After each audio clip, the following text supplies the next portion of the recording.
While some folks are busy writing Xbox's obituary, we're here to dissect the truth, not the drama that Dreamcast Guy likes to think. Xbox is a rotting corpse, but let's be honest. What he served up is a cherry-picked pessimism wrapped in clickbait. Today we're going to push back with facts, logic, and context. Let's cut through the noise, shall we? DreamcastGuy here, and today we're talking about the death of Xbox, but in a slightly different fashion than we typically do on this channel, which is that today we're going to talk about some raw sales numbers, because they just posted a bunch of financial reports for June, and this stuff is very much the whole spread. It's how many controllers sold on every console, how many games sold on every console, and how many consoles sold, right? And what's interesting is that not only is Xbox doing bad, not only are they obviously the bottom of every chart, but it really paints a bleak image as to how dead Xbox already is. At this point, the Dramatic much? Xbox selling fewer consoles doesn't equal death. Microsoft's pivot to software and services, and those are growing. Dead doesn't mean profitable across broader ecosystem. Also, PS5 didn't save Xbox. Cross-platform publishing is a business move, not a rescue mission. Nobody said Square Enix was dead for putting Final Fantasy on Xbox. only people in the world that are buying Xbox games are PlayStation people. Literally, if it wasn't for the PS5, I do think the Xbox would be dead already. But let me break it down, because I feel like the context that's very difficult to parse out sometimes is just how screwed is This guy pisses Xbox. me They off, like to bro. post cryptic statements like, oh, 10 million people played Starfield. Okay, did they play it for 30 seconds? Did they play it for 30 hours?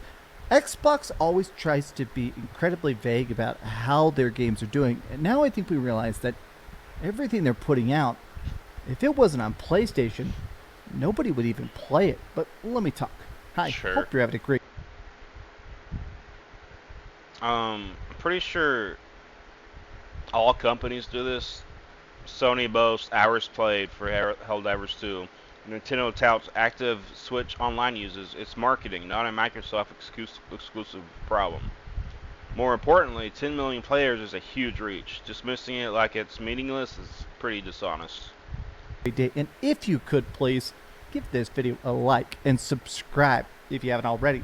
Now I wanted to start with this because this just came out literally as I started filming this, which is that the CEO of Microsoft says that, oh, I feel so bad about laying off 15,000 employees. Oh, it weighs so heavily on me.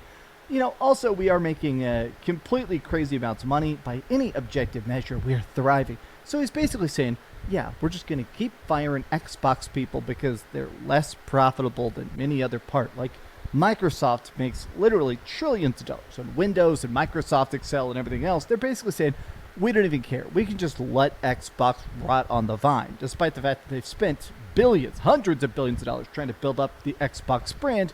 They're just going to let it rot for no reason. Layoffs suck, but they're happening across tech, bro. Sony laid off 900 PlayStation employees this year. Are they dead too?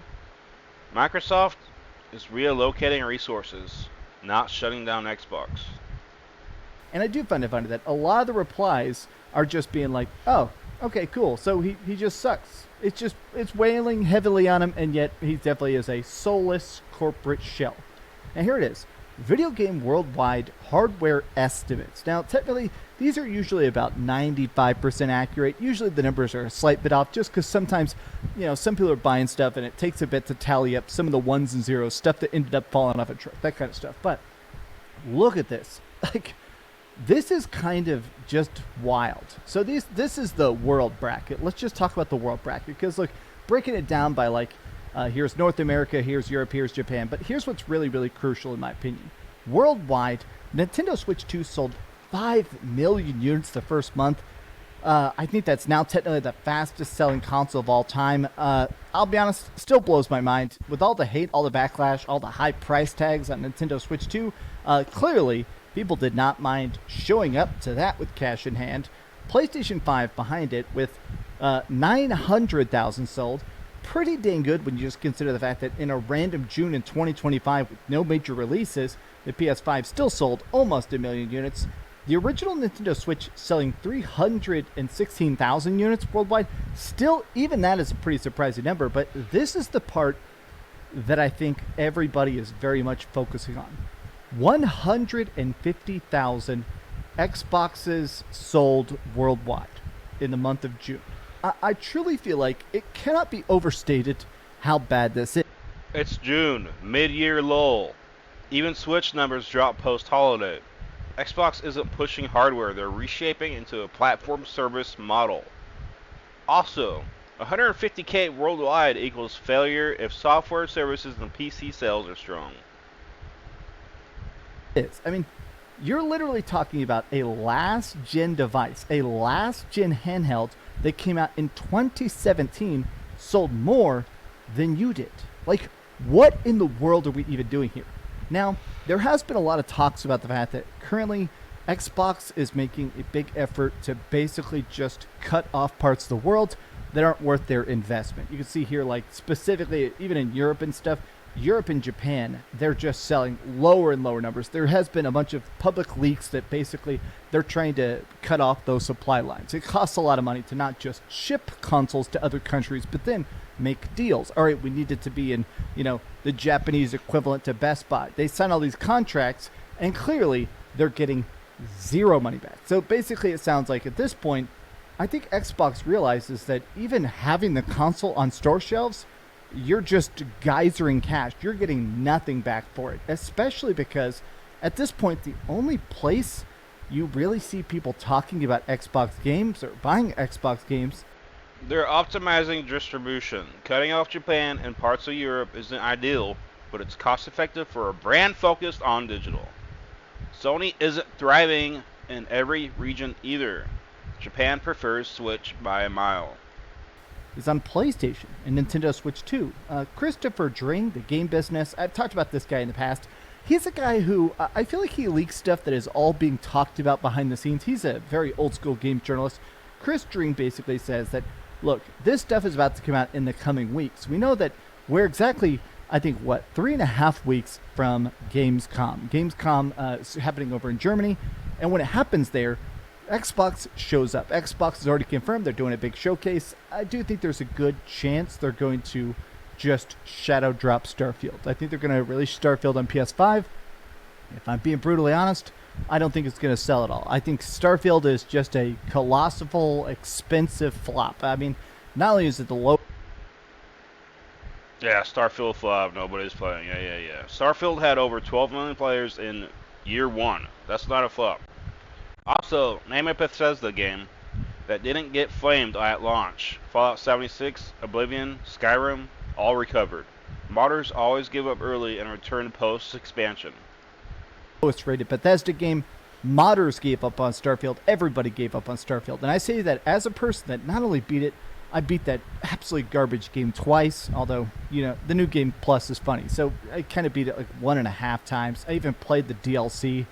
But my point is the fact that this is the kind of stuff that makes me think that Xbox realizes that if you're going to use your prime real estate, your time to come out on stage and talk about the future of Xbox, and it's your time to sort of hype up the competitor in the classical sense, I think it shows just how bleak things have gotten.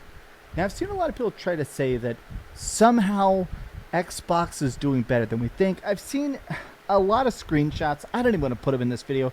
I've seen a lot of Xbox YouTubers claiming that nobody buys PlayStation 5 games. I don't know why. Like, one of the things I've seen a lot of people claim that Death Stranding 2 failed when it's the number 2 selling game worldwide. I don't really understand how you could possibly say that Death Stranding 2 failed, but weird times.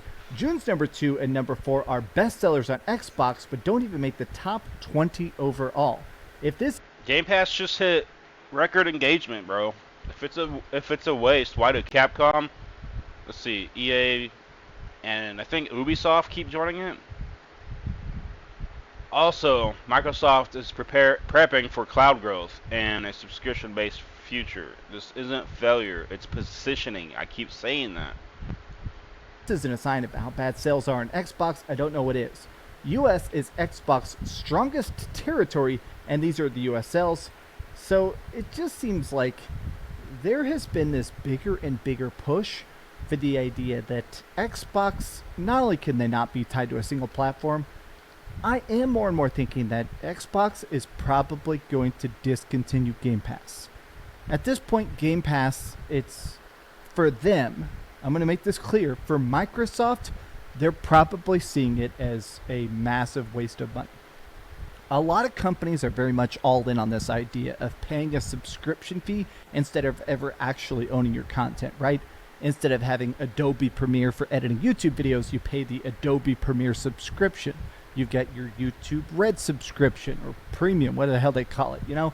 Instead of buying Netflix movies, you have a Netflix subscription.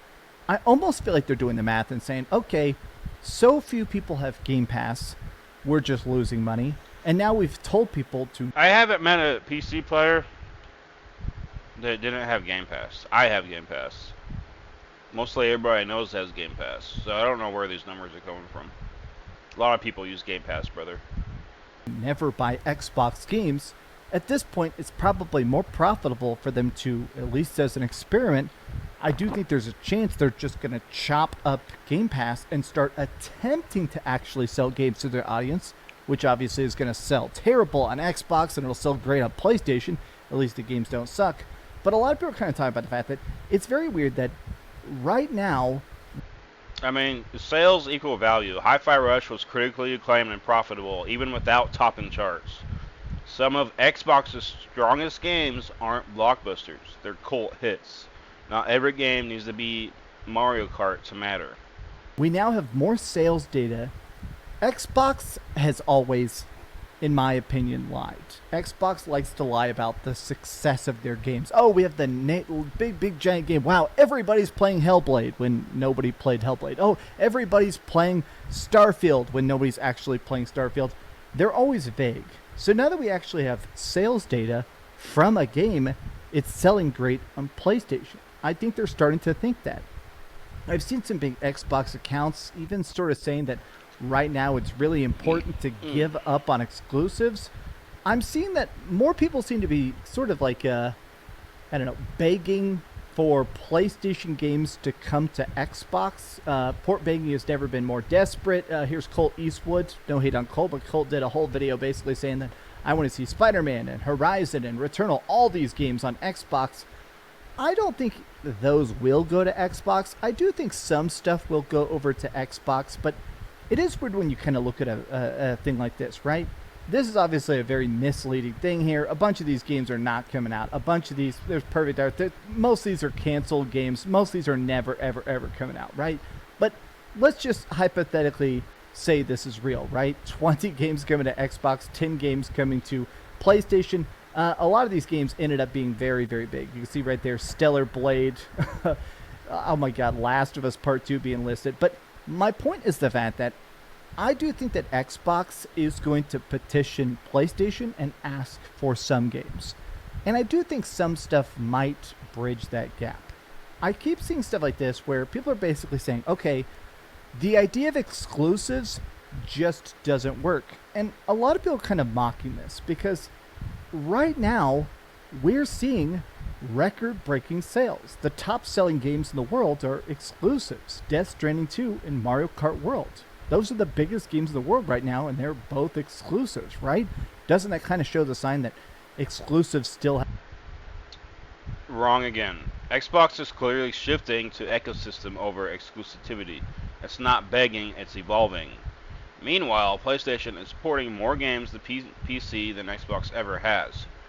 If exclusives were the only metric, Nintendo would be running a monopoly.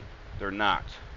have a point? I want to look at the replies here because a lot of people are pointing out utterly delusional take when the biggest and most successful console platforms by far are the only ones that have exclusives that chart. We're beyond that point. You might be, but the market isn't. Ask Nintendo how their ecosystem does. Basically, everybody is replying to this and saying, you're super stupid. Exclusives do matter. But I almost think that when it comes to Xbox, I feel like Xbox fanboys have to pretend that exclusives are somehow bad. Oh, the studio doesn't get as much feedback. It doesn't get as much audience. Oh, if we don't have exclusives, how will people enjoy the game? I don't know. It's such an odd argument to act like somehow exclusives hurt gaming when clearly that's just not the case.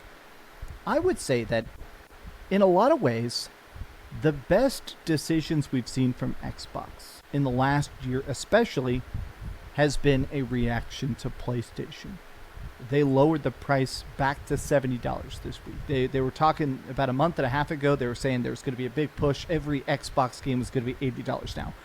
They've backtracked on that. And I think they did that, honestly, because of how much people are pre-ordering and talking about Ghost of Yotei, a $70 PlayStation 5 game. And the same thing sort of goes with like a lot of Xbox games. People just aren't buying them in general. So maybe a lower price point, even undercutting it, maybe doing a $60 thing, I think that would be good. Another thing I definitely think is crucial is that Xbox has said we're going to go back to actually selling you a physical disc. It's not just going to be a code in the box. I do think this is a reaction. People buy PlayStation games. People buy physical Nintendo Switch games and Switch 2 games. People make a big stink about the code in the box they're attempting to do with Switch 2 games. I think things are very, very bad with Microsoft. And at this point, they've been kind of heads down. I've noticed a lot of the big Xbox executives on Twitter have barely been talking. I think what's going to happen here in 3.5 weeks at Gamescom, I think we're going to get a better picture about what Xbox plans to do in the long run. Because I know they're still claiming, oh, we have a next-gen console in mind. I think Xbox is going to PlayStation. I'm calling that now. I think Xbox is just going to go full third-party, and I think they're just going to start doing everything they can, day and date, big budget, crazy Xbox stuff that's going to look great on a PlayStation 5 Pro. But at this point, current day Xbox, it ain't alive, brother. I mean, that's pure speculation. If Xbox wanted to go third party, they wouldn't be building next gen hardware. Also, Bethesda and Activision weren't bought to publish on PS5. This idea that Xbox is waving the white flag is wishful thinking by console warriors. But these have just been some off-the-cuff thoughts. How do you feel about the current state of Xbox, and how do you feel about how damn sunburned I am? Look at this. Yeah, no one gives a shit.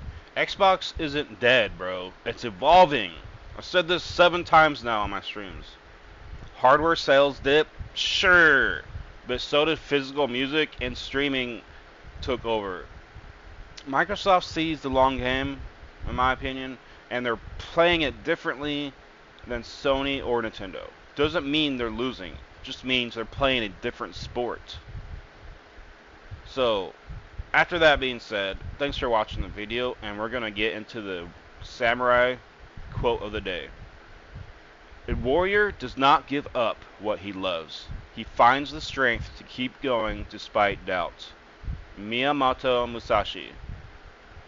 Like and subscribe, and sound off below. Is Xbox failing, or are people failing to understand the shift? Until next time, keep your blades sharp and your takes sharper.